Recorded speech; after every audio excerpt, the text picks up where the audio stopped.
Je ne suis en rien un spécialiste d'Olympe de Gouges.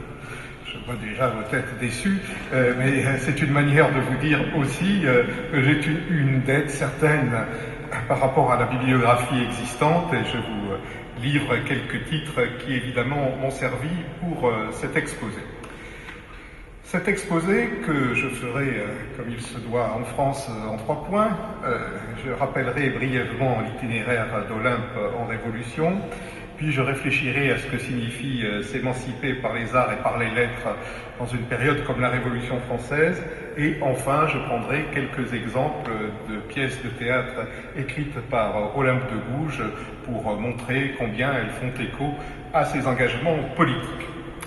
Pour commencer, je voudrais dire 2 mots des témoins de la carrière littéraire d'Olympe de Gouges, car carrière il y a eu, du moins l'a-t-elle essayé, et une carrière ne se fait jamais sans qu'il y ait des convictions de la part de l'auteur, mais également un milieu qui reconnaît celui-ci. C'est sans doute ce qui a été le plus dur à acquérir par Olympe, mais tout de même, on retrouve quelques textes qui nous prouvent qu'elle a eu un temps de succès. Je pense à l'épître à Marie-Olympe de Gouges de Dora Cuvier, publiée en juillet 1792. Certes, la proximité d'Olympe et de Dora Cuvier est grande, très grande, même si vous voyez ce que je veux dire, mais c'est aussi un milieu dont il est révélateur, un milieu d'écrivains dans lequel on retrouvera lui, Sébastien Mercier. Admiration il y a aussi chez un Bordelais, auteur de plusieurs ouvrages dramatiques et contributeur régulier à une revue annuelle, l'Almanach des Muses, le Sieur de la Montagne, qui dès 1789, dans les nombreux éloges qu'il publie, n'oublie pas Olympe de Gouges et même la place dans un monde du théâtre qui la met à égalité avec des célébrités comme l'acteur Lequin, comme la réputée Madame Siddons, qui est une tragédienne shakespearienne que l'on pouvait écouter dans les salles londoniennes de Drury Lane, qui la met à côté des comédiens français, Larive, d'Azincourt, Saint-Phal, autant de gloire de la comédie française. Cette reconnaissance d'une écrivaine, comme je vous le disais, ne va pas de soi, et l'on voit bien toute l'ambiguïté que peut représenter une telle carrière, un tel effort pour s'inscrire dans la vie littéraire chez le journaliste Dulord. Dulord est le rédacteur en chef d'un journal qui s'appelle Le Thermomètre du Jour, un journal proche des Girondins, et comme Olympe de Gouges, il va être poursuivi pour sa trop grande proximité avec la Gironde, et il va lier une amitié qui connaîtra des bons, des rebonds avec la dite Olympe. À l'heure de l'exécution de celle-ci, il nous livre un témoignage assez long sur ce qu'était pour lui Olympe de Gouges dans sa réalité littéraire. Car je ne vais retenir que ce qu'il nous dit de son rapport au théâtre, dans un portrait qui mêle en permanence l'admiration et la charge contre la défunte réputée dotée d'un caractère entier qui les avait conduits avec Dulord à autant de fâcheries et de réconciliation. Laissons donc de côté les accusations de folie qui ne font que reprendre les théories médicales du temps sur la fragilité des femmes, mais qui peuvent aussi devenir des arguments de défense. Ainsi, Dulord dit, elle était trop vive, trop emportée, et par conséquent trop peu réfléchie pour conspirer, ce qui enlève une des charges portées contre elle devant le tribunal révolutionnaire. Tenons-nous-en donc à la critique académique d'une œuvre qui, justement, prétendait ne pas l'être académique. Elle rassemble, cette critique de Dulord, tout ce que les adversaires d'Olympe ont pu accumuler contre elle en tant qu'auteur. Je le cite donc. Après avoir composé 4 ou 5 volumes de comédie qu'elle faisait toujours imprimer parce que les comédiens ne voulaient pas les jouer, elle se mit à écrire sur le politique. Je tâchais de l'en détourner, ce qui me brouilla avec elle. Elle était si ambitieuse de célébrité et surtout de titres de femme de lettres qu'elle se ruina à faire imprimer de mauvaises pièces qui n'étaient pas lues par le public, pas plus que représentées par les comédiens. Je lui entendis dire « La gloire est ma maîtresse, je la violerai plutôt que de ne pas obtenir ses faveurs. » Le désir d'être célèbre fit croire à Olympe de Gouges qu'elle l'était réellement. Quelques décrets avantageux au public étaient-ils rendus? C'était elle qui en avait donné l'idée. Les législateurs en avaient puisé l'esprit dans ses ouvrages. Les comédiens ne voulaient-ils pas jouer ces pièces? Où ces pièces jouées tombaient-elles? c'était une cabale d'auteurs dramatiques qui, jaloux de ses grands talents, conspiraient contre elle. Un secrétaire dans ses manuscrits, un imprimeur dans ses ouvrages imprimés, laissait-il échapper quelques fautes? C'était encore une conspiration. Elle était persuadée que toute la France avait les yeux fixés sur elle. Elle parlait toujours et ne savait pas dire 2 phrases de suite en bon français. Elle faisait des livres et ne savait à la lettre ni lire ni écrire. Son éducation avait été entièrement négligée. Elle attribuait à sa vivacité naturelle l'éloignement qu'elle avait eu pour la plus commune des instructions. Elle n'avait jamais pu apprendre à lire. Elle ne savait que signer son nom. Elle était toujours pressée. Ses plus longs ouvrages ne lui coûtaient que quelques heures de travail. Sans cesse agitée, curieuse, emportée, elle battait son fils et ses domestiques. Sa société n'était guère agréable. Et cependant, elle croyait être, et se disait sans façon, une seconde Ninon. Malgré ce caractère bizarre, elle avait le cœur bon, et elle aimait rendre service. C'est sur cette femme singulière que le farouche Robespierre crut devoir exercer sa vengeance. Le supplice d'Olympe de Gouges m'a consterné, non seulement parce que je la connaissais, mais parce qu'il m'a éclairé encore sur le caractère sanguinaire et atroce des hommes qui gouvernaient à nous. Des amis comme ça, on aimerait en avoir plusieurs. Entre les éloges de certains de ses pairs et cette critique, il y a toutes les difficultés d'une femme de lettres, d'une militante, à exister et à se faire reconnaître dans l'espace public, qu'il soit politique ou théâtral, les deux se rejoignant d'ailleurs bien avant la Révolution. Car le théâtre n'est alors en rien le lieu ordonné et compassé qu'il est devenu. Les opinions s'y expriment, la partition entre la salle et la scène, voire entre celle-ci et les coulisses, n'est pas strictement formalisée. Un parterre encore debout favorise l'expression des humeurs et les altercations. Mais la réussite des auteurs y est possible. Et avec elle, carrière, argent et indépendance. Après un bref rappel de la biographie, nous essaierons donc de comprendre la place d'Olympe et des femmes dans le monde des lettres, puis nous verrons, comme je vous l'ai dit, quelques-unes de ces pièces emblématiques. Premier point, donc, l'itinéraire d'une femme en révolution. Le temps de la formation, qui est essentiel pour comprendre l'écrivaine qu'elle va devenir. Marie Gouze, de son premier nom, est née à Montauban le 7 mai 1748 dans une famille de la bourgeoisie locale. Son père est maître boucher, sa mère fille d'un maître tondeur de draps, avocat en la bourse de Montauban.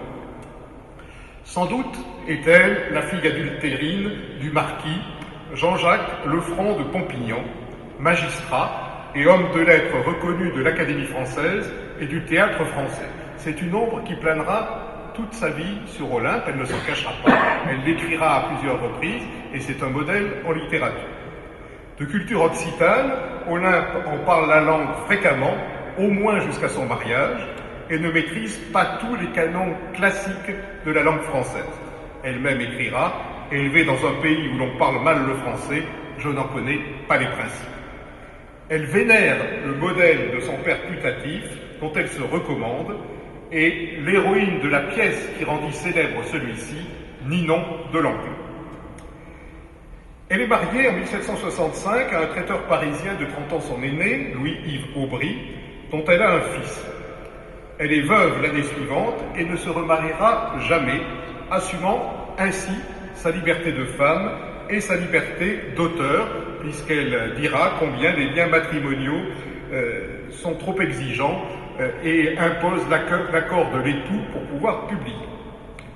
Au début des années 1770, dans la capitale, où la soutient son nouveau compagnon, Jacques Piétrix de Rosières, haut fonctionnaire au ministère de la Marine, elle signe sous son pseudonyme Olympe de Gouges. Elle mène alors une vie aisée, fréquentant les salons, dont celui de Madame de Montesson, maîtresse morganatique de Philippe d'Orléans, ce qui permet à Olympe d'obtenir la protection du duc pour son fils, qui fera ultérieurement carrière dans l'armée. Installée rue de la Chaussée-d'Antin, c'est-à-dire dans un quartier où les théâtres se multiplient, le salon reçoit beaucoup d'auteurs et de comédiens, des critiques, des censeurs, comme La Harpe et Suard. Olympe, surtout, s'y lie d'amitié avec Louis-Sébastien Mercier, auteur des tableaux de Paris et grand théoricien du drame dans le sillage de Diderot. Ou bien encore, elle se lie avec le Toulousain Caiava de l'Estendou, grand historien du théâtre. Elle finira elle-même par ouvrir son propre salon dans lequel on retrouvera une partie des habitués du salon de Madame de Montesson. Elle s'essaye aussi au théâtre, sans beaucoup de succès d'ailleurs. Entre 1780 et 1787, elle va être directrice d'un théâtre itinérant, jouant dans les salons particuliers des pièces à la mode, sans grand succès comme je vous le disais. Son fils de 15 ans alors y joue les jeunes premiers, mais elle est concurrencée en réalité par le développement d'un théâtre amateur qui est caractéristique de la France à partir des années 1770, une France dont on dit qu'elle connaît une véritable théâtromanie, et parmi ces théâtres d'amateurs, il y a des théâtres de société, bourgeois, nobiliaires, avec lesquels elle ne peut pas rivaliser. Et puis, elle est bien placée pour le savoir, puisque chez Madame de Montesson, elle a rencontré la fille de celle-ci, Madame de Genlis, qui est l'un des auteurs principaux de ce théâtre de société qu'elle écrit au départ pour les enfants du duc d'Orléans, dont elle est la préceptrice, avant de devenir d'ailleurs la maîtresse de ce dernier, remplaçant sa mère. Généralement peu remarquée sous l'Ancien Régime, elle écrit plusieurs petites pièces telles que Le philosophe corrigé ou Le cocu supposé, Molière chez Ninon, La bienfaisance récompensée. Elle essaye en vain, mais j'y reviendrai tout à l'heure, de les faire jouer sur le théâtre français. Surtout, à la veille de 1789, elle multiplie les brochures politiques, comme sa lettre au peuple, proposant réforme sociale et sociétale, redistribution des impôts, un thème en vogue à la veille de la réunion des États généraux, sur lequel plusieurs futurs élus construisent leur réputation. Avec la Révolution vient le temps de l'engagement. Elle ne cesse d'écrire ses opinions, Hervé Levers le rappelait tout à l'heure, favorable à une monarchie constitutionnelle durant les 4 premières années de la Révolution française. Elle assiste aux séances des clubs patriotiques, on la voit au Jacobin de Paris, on la voit au Cercle social, on la voit chez les Amis de la Vérité, et elle admire en 1789 les grandes figures de l'époque qui commencent à s'imposer, comme Mirabeau, Lafayette ou Necker, tout en fréquentant plusieurs cercles, plusieurs salons de structures très classiques, très anciennes par rapport au club révolutionnaire. Elle fréquente le salon Helvétius, le salon Beauharnais, le salon Condorcet. C'est un salon très important dans les milieux intellectuels de la capitale. Madame de Condorcet accueille depuis 1787 chez elle des hommes de lettres, des moralistes, des économistes et des penseurs de l'Europe entière. Et là, Olympe de Gouges rencontre Chamfort, Beaumarchais, le poète Roucher, Marie-Joseph Chénier, Volney, Morlaix, etc. À côté de politiques comme Lafayette, comme Thomas Paine, d'économistes comme Adam Smith, de penseurs des Lumières comme Beccaria, etc. On va la retrouver ensuite dans le salon de Madame Roland.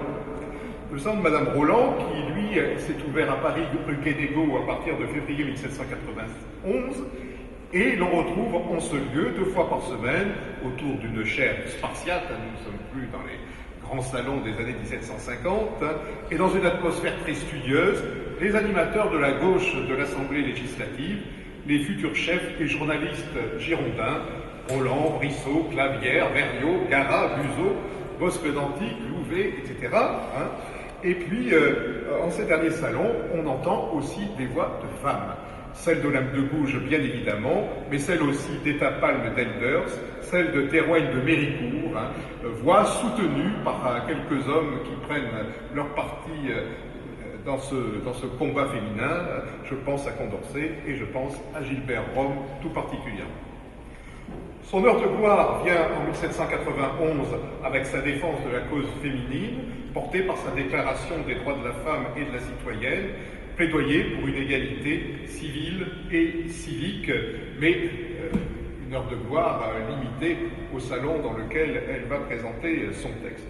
Elle réplique terme à terme ce texte très célèbre à son modèle prétendu universel, la Déclaration des droits de l'homme de 1789, revendique l'appartenance de son sexe à la nation, l'égalité civile, pénale, devant le travail comme devant l'impôt, le droit de vote, enfin, pour les femmes. Elle suggère aussi, et c'est tout aussi important, surtout quand on connaît son parcours familial, elle suggère aussi une nouvelle organisation de la famille, libérée, je cite, de la tyrannie perpétuelle que l'homme lui oppose et bannissant l'illégitimité des enfants. Toute citoyenne peut donc dire librement « Je suis mère d'un enfant qui vous appartient », sans qu'un préjugé barbare la force à dissimuler la vérité. En cas de séparation du couple, elle suggère dans son postambule que la fortune des époux soit équitablement partagée. Elle imagine aussi un resserrement des liens sociaux par l'adoption des enfants des pauvres par les plus riches. Elle veut, enfin, que l'amant inconstant, ayant profité d'une veuve ou d'une demoiselle, soit financièrement puni proportionnellement à sa fortune. Enfin, que les filles publiques soient enfermées dans des quartiers désignés et aidées à sortir de leur état. Ce sont des formules qui reviendront contre elle à l'heure de son procès. Ces combats sont antérieurs à la Révolution et l'on peut en trouver trace dans son théâtre, dans Le philosophe corrigé ou Le cocu supposé en 1787. Il y a plusieurs répliques qui déjà montrent combien ces idées sont en germe et une modernité aussi qui rompt avec les règles du théâtre d'ailleurs, quand on voit par exemple la marquise allaiter son bébé sur scène. Ces écrits débouchent sur une réalité née ou renforcée dans et par la Révolution, la participation des femmes aux cérémonies nationales, aux sociétés politiques, en tant qu'activistes, Dominique vous en dira plus la fois prochaine, je suppose, jusqu'en octobre 1793, spectatrices interventionnistes ensuite, une fois qu'on leur interdit de se regrouper en club, participation aux sociétés artistiques, mise en application de la loi sur le divorce, obtenue en septembre 1792, réclamation de contrats civils au lieu du mariage religieux, revendication de la reconnaissance des enfants nés hors mariage, etc. Tout cela fait partie de thèmes qui sont repris par le combat des femmes. Le deuxième moment révolutionnaire d'Olympe est indubitablement sa proposition rejetée de défendre le roi Louis XVI aux côtés de l'avocat de celui-ci, Malesherbes, devant la Convention. Cette proposition faite en décembre 1792 repose sur le principe suivant, dont la Convention débat par ailleurs. Louis XVI est fautif en tant que roi, mais non en tant qu'homme. Or, s'il est redevenu simple citoyen depuis sa déchéance, le 10 août précédent, peut-on véritablement le juger encore en tant que roi? Ne faut-il pas le renvoyer devant des tribunaux ordinaires? Ne sommes-nous pas, tel à ses contenteurs, ne sommes-nous pas en train de créer une jurisprudence particulière? Ses adversaires rétorquent que la justice n'est qu'une délégation du peuple et que celui-ci a tranché en renversant le trône et en incriminant Louis XVI d'une succession de crimes politiques depuis 1789 et plus encore depuis sa rupture de serment lors de sa tentative de fuite ratée en juin 1791, le massacre du Champ de Mars en juillet 91, etc. La découverte de l'armoire de fer aux Tuileries en novembre 1792 alourdit les pièces à conviction de sa trahison avec l'étranger et donc les charges. La République à fonder va donc conduire à la condamnation à mort de celui qui semble incarner son antonyme, la monarchie. Olympe, pas plus que beaucoup d'autres, minoritaires cependant, ne mesure forcément tous les enjeux du moment. Mais elle renvoie ses adversaires à leur logique, en se rangeant à l'idée d'une partie des Girondins de faire appel au peuple, proposition finalement rejetée sous le prétexte que la cause a déjà été jugée. Mais elle n'a guère l'occasion de développer ses théories. Sa demande d'aider la défense est rejetée au motif qu'une femme ne peut assumer une telle tâche. Elle s'en enorgueillira à l'heure de son jugement, non sans tirer à elle un combat dont elle n'a pas été l'instigatrice, mais l'un de ses serviteurs, parmi beaucoup d'autres. Je la cite, c'est son testament politique. « C'est moi qui, dans ma défense officieuse pour Louis Capet, ai prêché, en vraie républicaine, la clémence des vainqueurs pour un tyran détrôné. C'est moi qui ai donné l'idée de l'appel au peuple. c'est moi enfin qui voulais, par cette grande mesure, briser tous les sceptres, régénérer les peuples et tarir les ruisseaux de sang qui coulent depuis cette époque pour cette cause. Le vote ultime, après tout, marque bien le trouble des représentants. Si la culpabilité du roi est unanimement reconnue, la peine de mort est prononcée par 387 voix contre 334, l'appel au peuple rejeté par 426 voix contre 278. Enfin, troisième temps, l'ultime combat.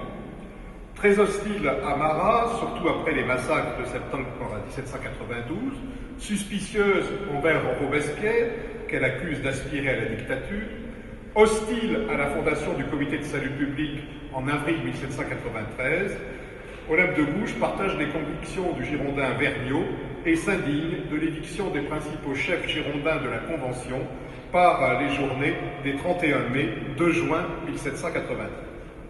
Ces protestations, écrites ou imprimées, les 3 urnes ou le sceau de la patrie par un voyageur aérien, lui valent son arrestation le 20 juillet 1793.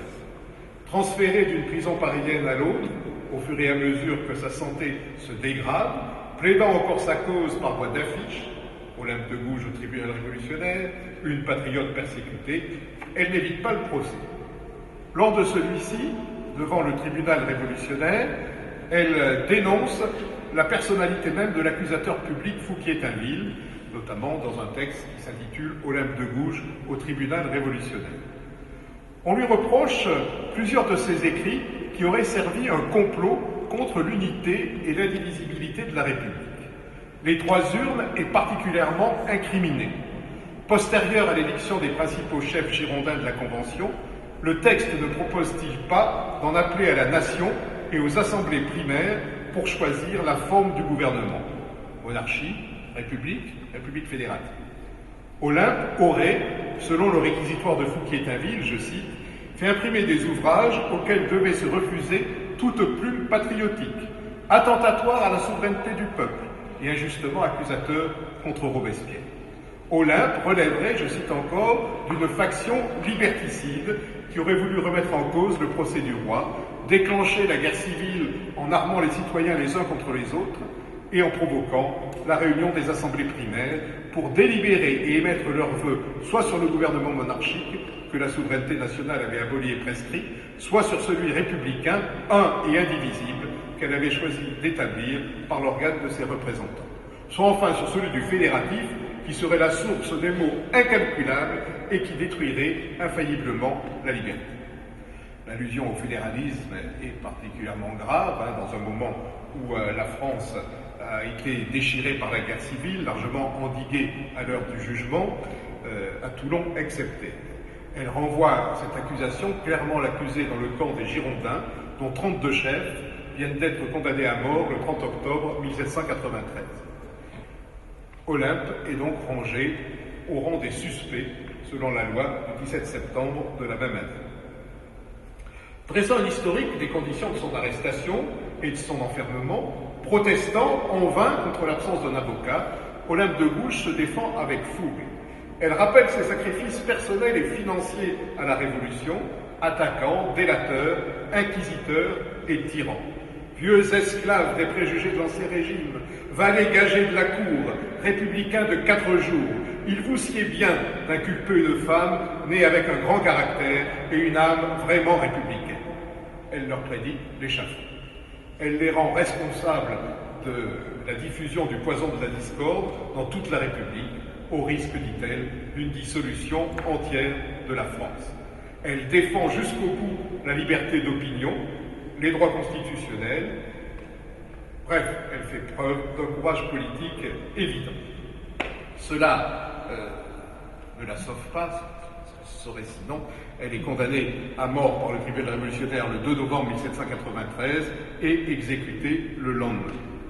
Sa nécrologie, rédigée dans le Moniteur par le procureur de la commune de Paris, Chaumette, commence par ces termes. « Rappelez-vous l'impudente Olympe de Gouges, qui la première institua des sociétés de femmes et abandonna les soins du ménage pour se mêler de la République, et dont la tête est tombée sous le fer vengeur des lois. » ce sont les accusations mêmes portées lors du débat contre toute association féminine engagée selon le rapport Amar, du nom du député, un mois plus tôt à la Convention. Nous sommes dans un moment d'intense lutte contre les femmes. Alors cette femme qui meurt, que laisse-t-elle à la postérité? Eh bien, elle laisse une œuvre, et c'est ce que nous allons voir dans une deuxième partie, l'émancipation par les arts et par les lettres. Et l'œuvre à laquelle nous allons nous intéresser aujourd'hui, donc selon la commande qui m'a été passée, c'est l'œuvre théâtrale d'Olympe de Gouges.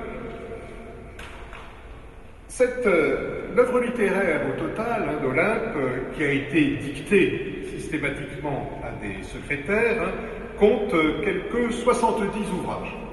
70 ouvrages, des romans, des pièces de théâtre, des essais, des manifestes, des libelles, etc. Le théâtre représente un peu moins du tiers de cette production. Au-delà du tableau que je vous propose, et qui, comme vous le voyez, est incomplet, d'autres titres figurent dans l'inventaire des œuvres d'Olympe de Gouges. Ce qui ne veut pas dire que ces pièces ont été toutes achevées, loin s'en faut, ni évidemment qu'elles aient donné lieu à publication. On ne publie pas systématiquement à l'époque une pièce jouée sur les théâtres, quel qu'en soit l'auteur, quel que soit le prestige du théâtre. Je cite quelques titres comme cela, que vous ne voyez pas dans le tableau: Le bénitier renversé, Le danger des préjugés ou L'école des jeunes gens, Encore Figaro, L'enfant de l'amour, La femme misanthrope, Les fils ingrats, Le génie de Brutus, Les héritiers ou le mort ressuscité, La mère imprudente, L'orpheline et son seigneur, Le patriotisme puni. Bon, plutôt que d'égrener tous ces titres, vous savez, ceux qui sont les plus connus au tableau, essayons de voir quels sont les traits qui caractérisent cette œuvre. Première remarque, il y a dans les écrits d'Olympe un certain classicisme qui fait tenter à l'écrivain une écriture en plusieurs actes, là où ses contemporains multiplient les pièces en un acte que les directeurs de salle additionnent dans une même soirée. On va au théâtre souvent pour voir 3-4 pièces dans une même soirée, des pièces très courtes qui passent d'un sujet à l'autre. On insère une pièce militante au milieu de deux comédies. La tragédie est de moins en moins au goût du public. Première remarque, un certain classisme. Deuxième remarque, il y a chez elle une certaine prédisposition pour la comédie, qui est alors le genre le plus goûté du public, avec toutefois quelques excursions vers le drame que l'on peut penser inspirées par sa fréquentation de Louis-Sébastien Mercier. Comme je vous le disais tout à l'heure, c'est le grand théoricien du drame en France. Sa mésentente, au contraire, avec Beaumarchais, est sensible dans plusieurs des pièces qu'elle a écrites, Le mariage inattendu de Chérubin, ou bien encore Figaro. Cette mésentente est fondée sur le fait que Beaumarchais, qui en 1777 a fondé la Société des auteurs dramatiques, n'a jamais apporté son soutien à Olympe de Gouges quand elle a été en difficulté avec la Comédie Française. Et même il l'a superbement ignoré quand elle a voulu se mêler à des écrivains masculins qui pétitionnaient à l'Assemblée nationale constituante pour demander que soient enfin reconnus les droits des auteurs, ce qui va être le cas. Donc cette mésentente produit des réponses théâtrales. Troisième série de remarques, il y a des thèmes récurrents dans le théâtre d'Olympe de Gouges qui expriment sa vie familiale et amoureuse, ses engagements politiques et sociaux, ses inimitiés d'auteur, je viens de le dire. Beaucoup de ces pièces portent sur la complexité des relations parentales. D'autres, plusieurs, sur la traite et l'esclavage. Deux au moins sur la question des couvents. Je reviendrai dans la troisième partie sur tout cela. Et plusieurs sur ce qu'est le patriotisme. De ce point de vue, on peut dire qu'elle pose des questions qui parcourent la Révolution. Et elle le fait de manière assez pointue dans certaines de ses œuvres. Par exemple, dans Les démocrates et les aristocrates, qui date de 1790. Elle pose la question des désignations politiques. Vous Ce n'est pas une question vaine. Les révolutionnaires se la posent à plusieurs reprises, y compris d'ailleurs lorsqu'il s'agit de définir ce que sont les suspects, mais bien avant cette définition. Les démocrates et les aristocrates, elle a pour sujet l'anniversaire de la prise de la Bastille, ce grand moment d'unanimité qui semble contrebattu par les titres politiques avec lesquels on s'oppose désormais au sein des assemblées. La France sauvée ou le tyran détrôné, pièce inachevée sur le 10 août 1792, montre aussi l'ambiguïté de la position d'Olympe vis-à-vis des événements. Elle n'est pas l'avocate de Louis XVI, on l'a vu, mais elle donne des leçons de civisme et de féminisme à Marie-Antoinette dans cette pièce et à l'une de ses favorites, la princesse de Lamballe. Quatrième série de remarques, vous voyez dans la dernière colonne qui vous indique qu'il y a eu quelques lectures par le théâtre français, lectures qui n'ont pas débouché sur des représentations. Il y a, pour le théâtre d'Olympe, une véritable difficulté à être représenté autrement que par sa propre troupe, alors que ces demandes sont récurrentes auprès des grandes scènes subventionnées de la capitale, que ce soit, et c'est principalement la Comédie Française, ou que ce soit le théâtre italien. Clairement, la Comédie Française, avant la Révolution, n'accepte aucune des pièces qu'elle reçoit en lecture d'Olympe, et Olympe ne cesse de polémiquer avec l'institution. L'institution qui l'accuse de malmener Molière et à laquelle elle répond par une pièce, Molière chez Ninon, toujours Ninon Blanc. L'attitude des sociétaires du français va changer sous la pression des événements quand il faut faire face à un répertoire adapté au mot d'ordre du jour, à partir de 1789-90, pour bien marquer que la Comédie Française n'est pas seulement l'institution protégée des rois de France. Bien que le répertoire de la comédie reste majoritairement classique, comme le veulent les statuts de l'institution, rebaptisé désormais Théâtre de la Nation, avec 3 fois plus de comédies que de tragédies, 12 nouvelles créations marquent l'année 1790 au profit de jeunes auteurs comme Marie-Joseph Chénier, Fabre d'Églantine, Flin des Oliviers, Laïa, Ronsin, Dezède, Aude et Olympe de Gouges. Mais même après cette date, et même après ce geste, qui est un geste de conformisme politique de la part de la Comédie Française, même après ce geste, plusieurs pièces proposées en lecture à la Comédie Française demeurent sans lendemain. Le Marché des Noirs, le Nouveau Tartuffe en 1790, par exemple. Néanmoins, ce début de reconnaissance par la première scène française fait que la province aussi adopte Olympe. La nécessité du divorce est par exemple jouée à Besançon et à Dijon en 1793. Mais la gloire ne suit pas forcément. Vous savez, la gloire dépend beaucoup du nombre de représentations qu'il y a d'une pièce. Et de ce point de vue-là, le répertoire est assez volatile. On écrit beaucoup, on écrit très vite, elle-même se vantera d'ailleurs d'écrire très vite. Et ce n'est pas toujours d'excellents textes qui sont portés sur scène. On estime qu'au-delà de 15 représentations, c'est déjà un beau succès pour une pièce de théâtre. La gloire ne suit pas forcément. Par exemple, la comédie italienne qui donne en 1791 Mirabeau aux Champs-Élysées ne représente la pièce que 2 fois, car l'échec est là. Les spectateurs n'accrochent absolument pas et les Italiens vont aller assez vite pour jouer une pièce sur le même thème, la mort de Mirabeau, mais qui n'est pas une pièce d'Olympe de Gouges, mais une pièce de Job. On a trace d'un autre fiasco pour une pièce patriotique écrite par Olympe, Henri IV et le jeune des îles, mais de manière générale, elle n'est pas la seule à connaître ces échecs. Toutes les pièces écrites trop vite sur l'actualité politique demeurent sans pérennité. Et que dire de ces œuvres, l'entrée de Dumouriez à Bruxelles, que la Comédie Française crée le 23 janvier 1793, juste 2 mois avant la trahison du général qui passe aux Autrichiens, une trahison qui signe immédiatement, évidemment, la fin des représentations. Olympe avait été mal inspiré de choisir ce thème.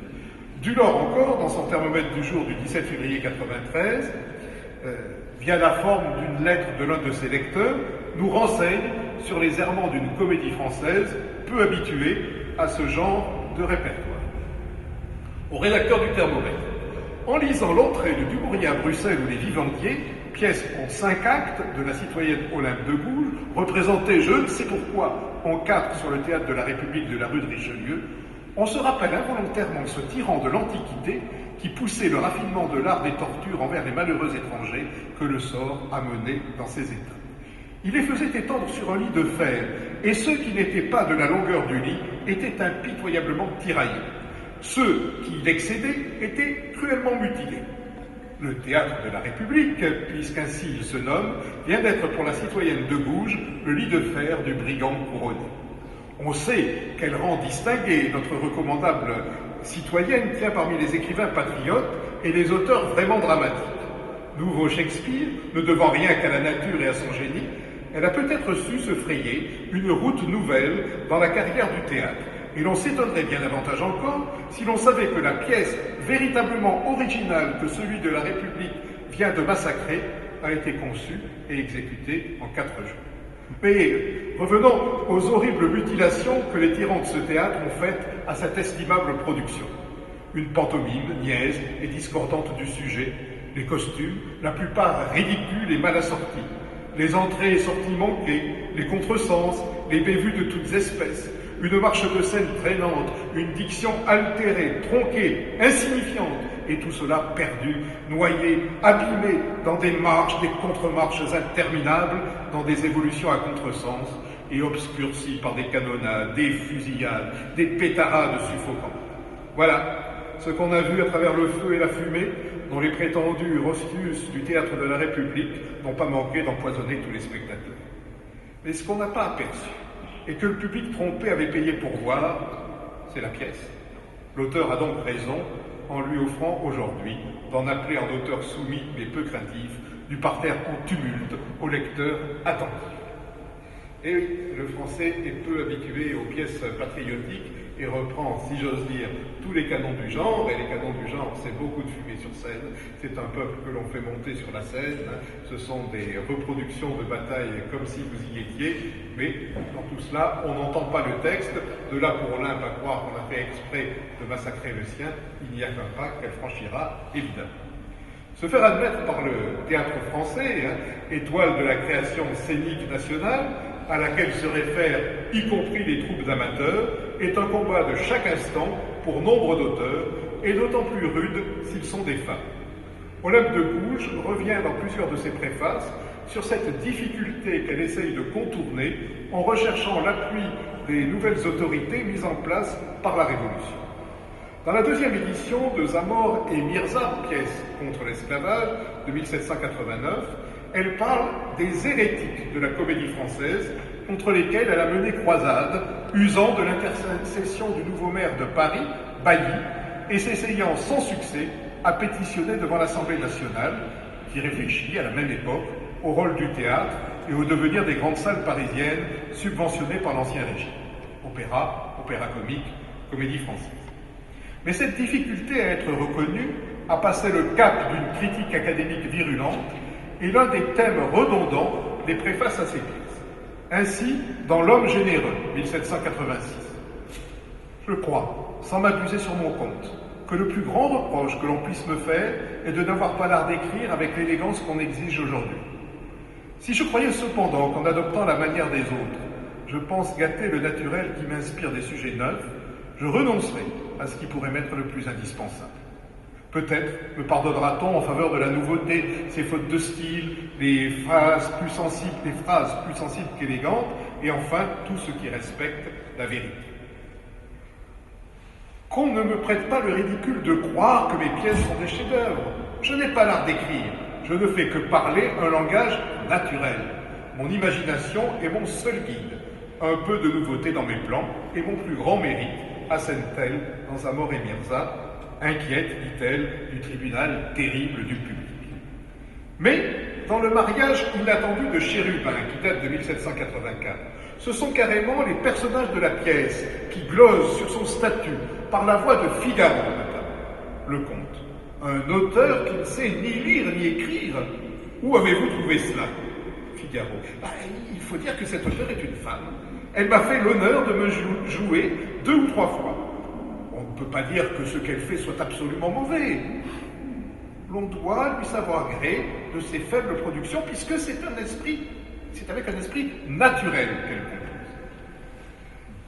Bien des femmes ont ardemment contribué à la culture littéraire et esthétique de la Révolution, notamment par des odes, des hymnes, des chansons, des pièces de théâtre, dans lesquelles s'illustrent tant Olympe de Gouges que de simples citoyennes comme Mesdames Corbin, Ferraud, Flagel, Pipelet, Tilleul. Carla Hess, collègue américaine, compte 206 femmes auteurs sous l'Ancien Régime, entre 1754 et 1788, 330 pour la seule période révolutionnaire. La montée en puissance des écrivaines se lit dans la mesure de la production romanesque d'abord. Elles produisent 1/8 de celle-ci, soit environ 80 titres entre 1789 et 1800, contre 1/6 de 1751 à 1789. Certes, l'exemple de leurs consoeurs anglaises, dont plus de 50 romans sont traduits en France dans les 20 dernières années du XVIIIe siècle, favorise l'émulation. Tous les styles sont représentés: roman noir, roman historique, roman sentimental, récit à la troisième personne, lettres, mémoires, etc. Le genre traverse, nec variétour la décennie, sans aucun bouleversement technique, quelle que soit son atonie durant la période. Au moins faut-il déceler, chez Isabelle de Charrière, Olympe de Gouges, Germaine de Staël ou Stéphanie de Genlis, chacune à leur place en France ou dans l'émigration, le souci de marquer le poids de l'événement public sur l'intime, d'insérer leur récit dans l'histoire immédiate. Une réflexion sur la situation nouvelle, bien moins perceptible en revanche chez d'autres de leurs consoeurs, Adélaïde de Souza, Sophie Cottin par exemple. Cette implication dans l'espace littéraire suffit à nourrir une dénonciation masculine de tous les instants, prompte à limiter la sociabilité féminine à la sphère privée ou à la mondanité réglée des salonnières. Fanny de Beauharnais subit des épigrammes, Olympe de Gouges des calomnies sexistes, leur déniant tout talent littéraire. Mais le roman lui apparaissant seulement comme un dérivatif au malheur de n'être ni épouse ni mère, Sophie Cottin donne du grain à moudre à ses contempteurs en refusant à ses égales toute aptitude à l'écriture sérieuse. Ce que démentent totalement plusieurs œuvres, celle de Pauline de Guizot dans le domaine de la théorie morale, celle de Claudine Guiton de Morveau dans celui des sciences naturelles. Il n'en faut pas plus à Écou Charles Lebrun sous le Directoire, dans son ode aux belles qui veulent devenir poètes, pour proposer d'interdire aux femmes le droit de versifier. Germaine de Staël aura donc beau jeu de pourfendre le monde de la critique, dominé par la jante masculine, et qui, de ce fait, rend d'autant plus difficile la réception des productions de ses consoeurs et les siennes propres. Isabelle de Charrière, Marie-Emmanuelle Bayon-Louis, Florine Dezède, Marie Favard, Lucille Grétry, Caroline Vuillette, Julie Candeille, Henriette Beauménil, Constance de Sales, Sophie Baum et Sophie Guel tentent quant à elles l'écriture musicale. Qu'à la fin du XVIIIe siècle, des femmes puissent écrire de grands opéras plutôt que d'interpréter des rôles de prima-donna, dont le développement signe par ailleurs la disparition progressive des castrats, étonne les contemporains, sauf Grétry qui les encourage. Pourtant, 7 opéras sont dus à 3 auteurs féminins entre 1670 et 1720, 12 à 7 compositrices de 1720 à 1770, puis 54 à 23 compositrices de 1770 à 1820. Dont quelques réels succès, comme par exemple Catherine ou la Belle Fermière de Julie Candeille en 1792 ou Sappho de Constance de Salm en 1794. Celle-ci, c'est Constance Pipelet, c'est l'autre nom de Constance Pipelet. Celle-ci s'affirme comme une figure d'autorité. Outre ses écrits militants dans la mouvance de la décade philosophique, épître aux femmes, de la condition des femmes dans une république, et ses conseils souvent sollicités, elle aidera nombre de ses consoeurs.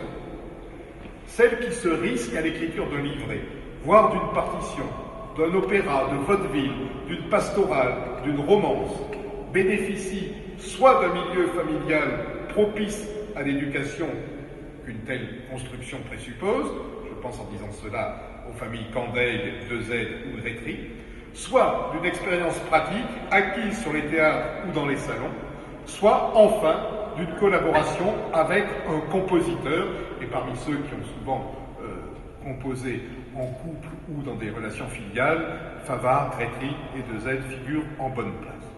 Aucun de ces trois modèles n'exclut en l'autre, bien évidemment. Rares cependant sont celles qui composent en bonne entente avec un collègue masculin, comme le fait la librettiste Constante de Salm avec Martini pour Sappho. Olympe de Gouges elle-même a maille à partir avec les hommes, et notamment avec le directeur du théâtre comique et lyrique qui va jouer Le Couvent ou Les Vœux forcés en 1790. Labreux, directeur du dit théâtre, apparaît sur les affiches et dans les comptes rendus aux côtés d'Olympe de Gouges comme l'un des auteurs de la pièce, alors qu'il n'en a pas écrit une ligne. L'on me forcera à la fin de croire que j'approche des grands talents, puisque tous les jours on me pille, écrira Olympe en 1792. Eh bien, cela est une pratique extrêmement courante que vous retrouvez aussi pour beaucoup des pièces lyriques qui sont jouées sur les théâtres français, ce qui pousse parfois les femmes, je pense à Sophie Bauer par exemple, à prendre des pseudonymes masculins. Elle signe par exemple Monsieur François pour faire publier certaines de ses œuvres. Julie Candeille fait croire que son mari est l'auteur du Commissionnaire, etc., etc.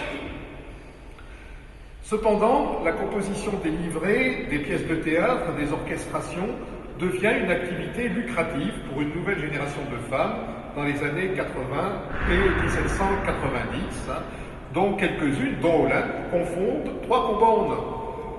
Les droits d'auteur, leur reconnaissance en 1793 bénéficie aux célibataires et aux divorcés, mais non aux épouses, toujours soumises au contrôle marital.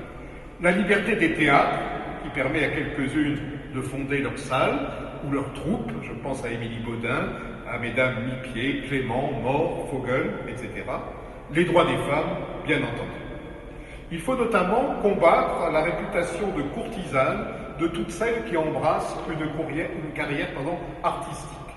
Réputation de liberté amoureuse qui d'ailleurs n'est pas usurpée dans le cas d'Olympe de Gouges ou de Julie Candeille, mais qui fait partie de choix personnels et non pas de choix de carrière. Il faut surmonter l'oukase des directeurs de salle, peu nombreux à s'ouvrir à la création féminine. Le théâtre louvois et l'ambigu comique sont seuls à accueillir Sophie Bauer. Les rares directrices de salle ne se montrant pas plus compréhensives que les hommes. La Raucourt, en 1797, sous le directoire, s'abstiendra de toute aide à ses contemporaines. La Montancier, grande entrepreneuse de théâtre s'il en est, programmera seulement 3 de leurs œuvres. Il faut donc parfois, pour pouvoir faire jouer ces pièces, s'appuyer sur des chanteuses et des actrices réputées, auxquelles, par conséquent, nombre de préfaces des œuvres sont dédiées. Au théâtre français, Sophie Bauer peut ainsi jouir du soutien de Mademoiselle Mars, tandis que s'opposent Julie Candeille et la très célèbre Mademoiselle Contat qui reste du côté des Noirs du répertoire traditionnel du français, et Julie Candeille qui passe du côté des Rouges et de Talma pour un répertoire beaucoup plus patriotique. Dans Le bonheur primitif de l'homme, ou Rêverie patriotique, 1789, Olympe exige que soit créé un théâtre national féminin, eu égard au trop grand nombre d'obstacles opposés à la création féminine. Un théâtre national féminin, mais cependant avec un jury des deux sexes et un théâtre qui permettrait une revalorisation du statut des actrices. Un certain nombre de pétitions aux assemblées de la Révolution prouvent le désir que soit ouverte également aux femmes l'éducation musicale. La citoyenne Evrard demande ainsi, en 1794, la fondation d'un lycée national de musique, spécialité qui ne lui semble pas remettre en cause les obligations domestiques de ses congénères, mais nourrir leurs vertus et leurs beautés, dit-elle, pour se rapprocher des arguments masculins. Le conservatoire accueillera effectivement, 1 an plus tard, ses premières étudiantes, mais il ne les autorisera pas à suivre les cours d'harmonie et d'orchestration. L'école pour filles, qu'ouvrira Madame Campan sous l'Empire, n'oubliera pas les filières artistiques. Julie Candeille y enseignera, Hortense de Beauharnais y apprendra.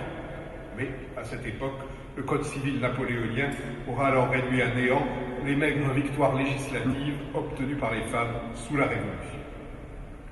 Voyons maintenant, dans un troisième point, quelques exemples des pièces écrites par Olympe de Gouges.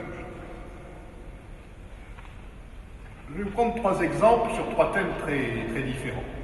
Tout d'abord, Zamore et Mirza, ou le combat contre l'esclavage. La pièce raconte l'histoire de deux esclaves qui habitent en Inde, sans doute en zone anglaise, Zamore et Mirza.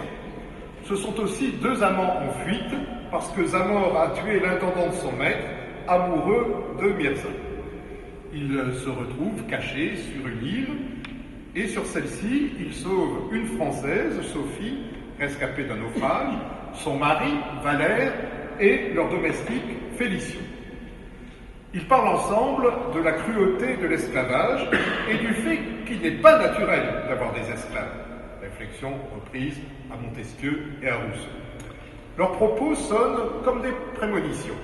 Valère, les Français voient avec horreur l'esclavage. Plus libres un jour, ils s'occuperont d'adoucir votre sort. Acte 1, scène 7. Zamore et Mirza sont bientôt arrêtés.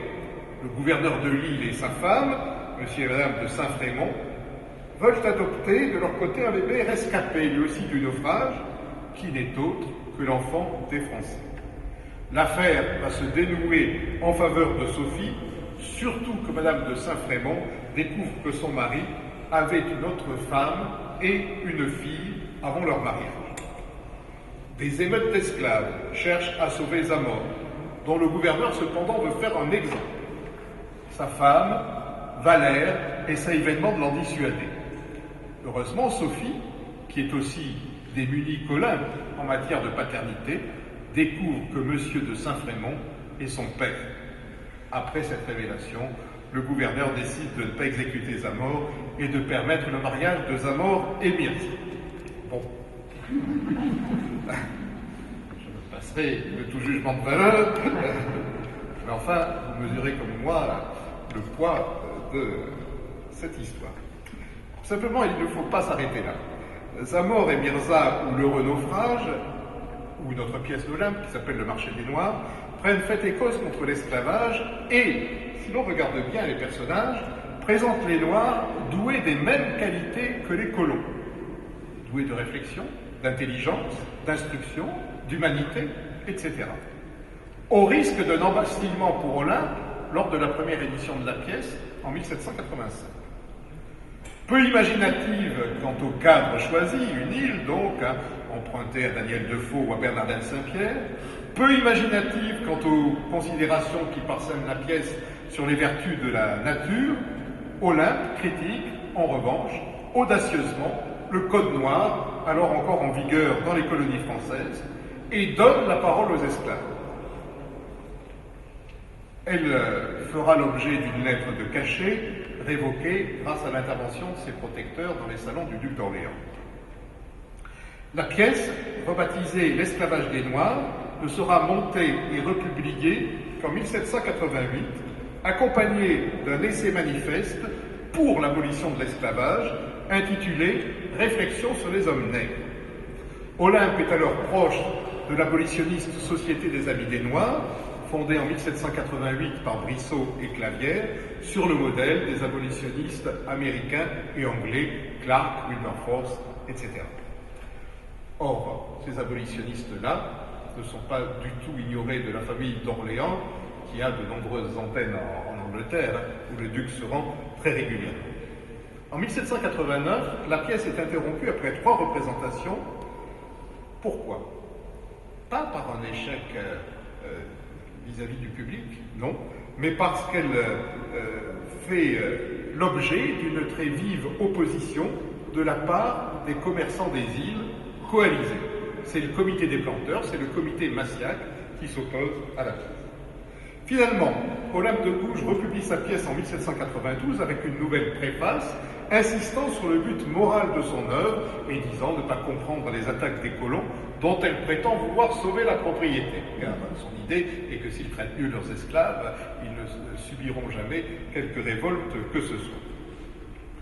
Disons que Olympe de Gouges est vraisemblablement aussi éloigné du monde des colonies que le sera Harriet Beecher Stowe lorsque 60 ans plus tard elle écrira La case de l'oncle Tom.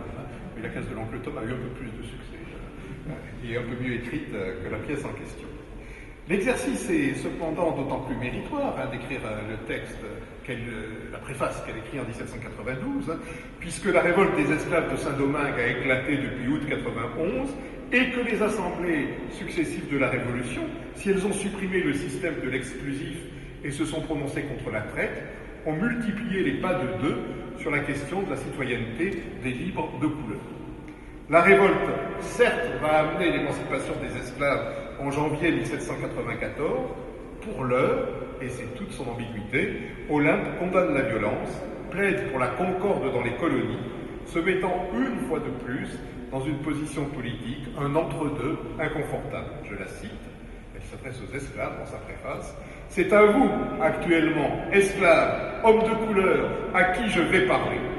J'ai peut-être des droits incontestables pour blâmer votre férocité. Cruel, en imitant les tyrans, vous les justifiez. La plupart de vos maîtres étaient humains et bienfaisants, et dans votre aveugle rage, vous ne distinguez pas les victimes innocentes de vos persécuteurs. Les hommes n'étaient pas nés pour les faire, et vous prouvez qu'ils sont nécessaires. Si la force majeure est de votre côté, pourquoi exercer toutes les fureurs de vos brûlantes contrées? S'il est sauvage, l'homme féroce méconnaît la loi, qui reconnaît tous les hommes comme frères, il est fait pour être chargé de fer et dompté comme les brutes. Esclaves, gens de couleur, vous qui vivez plus près de la nature que les Européens, que vos tyrans, reconnaissez donc ces douces lois et faites voir qu'une nation éclairée ne s'est point trompée en vous traitant comme des hommes et en vous rendant des droits que vous n'eûtes jamais dans l'Amérique. Alors je vois que l'heure tourne, donc je vais peut-être vous traiter que 2 exemples au lieu de 3 et passer donc au troisième, en l'occurrence,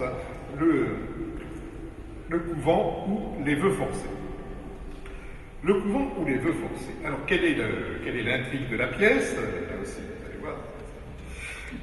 L'oncle d'une orpheline, Julie, qui est aussi son tuteur, lui refuse désormais toute pension, l'obligeant à aller au couvent où elle va rejoindre sa mère dont elle ignore l'existence.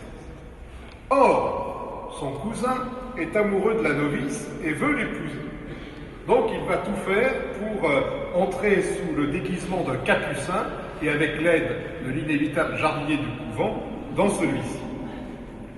Par parenthèse, le capucin, le jardinier sont des personnages récurrents de tous les romans pornographiques du XVIIIe siècle, dès lors qu'il s'agit de traiter des couvents et de la tentation à l'intérieur de ceux-ci. Le jeune homme résiste aux menaces de son père de le déshériter, père qui jouit de la complicité d'un grand vicaire et de la mère abbesse. Fort heureusement, un curé s'interpose au service des jeunes gens. Le grand vicaire essaie d'acheter le curé en lui proposant des prébendes, un canonicat, en vain. Le prêtre finit par faire avouer à l'oncle de Julie qu'il a tué le père de celle-ci, dans un duel. Vous voyez que les pièces d'Olympe ne manquent décidément pas d'homicide. Alors, pris, l'assassin demande pardon, un pardon que chacun lui accorde, et en échange, il consent à l'hymen de son fils et de Julie. Tout est bien qui finit bien, au prix d'évidentes invraisemblances. Mais ce qui est intéressant dans la pièce, c'est certainement pas l'intrigue, mais plutôt les mots qui sont mis dans la bouche de quelques-uns de ces personnages, et notamment du curé. Le curé, en effet, reprend à son compte quelques-uns des griefs qui accablaient le haut clergé catholique, notamment dans les cahiers de doléances. Ambition démesurée, frais somptuaires exagérés, toutes les jouissances de la mollesse et du luxe des curés, entraînant une corruption des mœurs. Quant aux vœux de religion, trop tôt prononcés, il lui semble galvaudé, contraire au droit de se choisir librement une place dans la société et contraire au premier de tous les devoirs de l'homme, qui est d'être utile à sa nation. Je le cite. « Ah, si le sacrifice était volontaire, s'il se consommait dans un âge où la raison et l'expérience permissent d'en assurer toute l'étendue. Quoi qu'il répugne à la nature, je l'y applaudirais volontiers. Mais à 16 ans, à cette époque de la vie où le cœur incertain cherche à se connaître, où les premières impressions commencent à se développer, à cet âge où l'innocence est si timide qu'elle ploie sans oser murmurer sous le joug qu'on lui impose, commander l'abnégation de soi-même, ordonner le plus inconcevable de tous les sacrifices, enchaîner un enfant aveuglément docile dans des liens qui ne se briseront jamais, c'est offenser l'être suprême. C'est rendre barbare le culte d'un Dieu de paix. Beaucoup sollicité dès les années 1760, dans le théâtre monacal, l'univers monastique, le thème des vœux forcés, donne en 1790-91 un sens au décor carcéral que possède tout théâtre digne de ce nom, alors même que les vœux de religion sont interdits par décret le 13 février 1790. La scène est supposée livrer à une foule profane une réalité cachée qui lui échappe, et ce, pour mieux dénoncer cette réalité des couvents comme attentatoire à la liberté individuelle et à l'idée de nation. C'est le cas dans le couvent de Laugeon, en avril 1790, dans les rigueurs du cloître de Fiévé et Berton, en août de la même année, dans le couvent où les vœux forcés d'Olympe, en octobre 90, dans les victimes cloîtrées de Montvert, en mars 91, dans les religieuses de Cambrai de Chénier, en février 93, sans oublier les visitandines de Picard et de Vienne, 1792, ou leur version pornographique, les putains cloîtrés en l'an 2, les dragons et les bénédictines de Pigault-Lebrun, etc. Donc, elle est, en écrivant cette pièce, dans un corpus révolutionnaire bien délimité, Olympe. Elle ajoute un acte à sa pièce en 1792, disant dans la préface que sa pièce a déjà été jouée environ 80 fois à Paris et qu'elle considère que c'est son plus grand succès. Alors, vérification faite par André Tissier, qui a relevé tous les spectacles donnés à Paris durant la Révolution française, elle a été jouée 42 fois. Mais même 42 fois, c'est effectivement un très beau succès. Elle prétend dans sa préface avoir, pour écrire sa pièce, arraché une plume aux ailes de chacun des ecclésiastiques qui ont pu l'éclairer sur les ordres.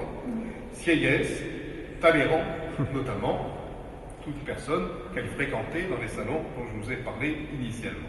Elle a aussi emprunté aux ennemis de la Révolution, à l'abbé Maury, chef du Parti noir à l'Assemblée nationale constituante, qui représente le grand vicaire dont je vous parlais tout à l'heure dans la pièce. Elle reconnaît dans sa préface, toutefois, que Maury avait quand même l'esprit un peu plus original que le grand vicaire qu'elle a peint ensuite. Ces caricatures nous rappellent au besoin combien Olympe suit depuis 1789 les débats d'Assemblée et la presse qui en résulte. Je conclus pour vous laisser la parole. À travers ces pièces, et bien d'autres, Olympe de Gouges apporte sa pierre à la construction du théâtre patriotique, la plupart du temps sur des thèmes qui coalisent tous les auteurs militants. Filiation et nation, valeurs nouvelles et moments officiels de communion patriotique, religion et philosophie, héros et martyrs. Vous ne m'aurez pas entendu sur ce thème, c'est ce que je voulais vous dire à propos de Mirabeau. Son originalité est plutôt dans la manière d'aborder ces thématiques et de répondre à ses détracteurs. Si la nuance ne fait pas toujours la force de son texte, vous l'aurez compris, elle apporte cette nuance par ses préfaces, ou dans les polémiques, en plaidant crânement, ou parfois à rebours du moment politique, pour une forme de modération, loin de la violence populaire qui s'exerce. Elle demeure ostensiblement du côté du monde intellectuel, des salons au sein desquels elle espère être reconnue pour tous ses combats et pour son œuvre. Sa prose est aussi mauvaise, ni plus, ni moins, que celle de beaucoup d'auteurs contemporains n'ayant pas un parcours plus honoré que le sien. Mais peu de femmes se sont essayées à un théâtre aussi politique. À fleur de peau, parfois jusqu'à la paranoïa, revendiquant son engagement sans faille, Olympe ne trouve cependant jamais dans l'écriture la paix et la consécration attendues, comme elle l'avoue elle-même dans sa préface de 1792 au couvent ou les vœux forcés. Préface qui marque d'une certaine façon l'unité d'une vie où privé et public se confondent, gageur redoutable pour une femme de son temps et qui fonde sa modernité. Je la cite pour terminer vraiment. J'ai déjà prouvé que depuis ma naissance, je suis persécuté, que rien ne m'a jamais réussi, et qu'enfin les vraies jouissances me sont inconnues, quoique le ciel m'ait fait une âme pour en goûter les délices. La littérature est une passion qui porte jusqu'au délire.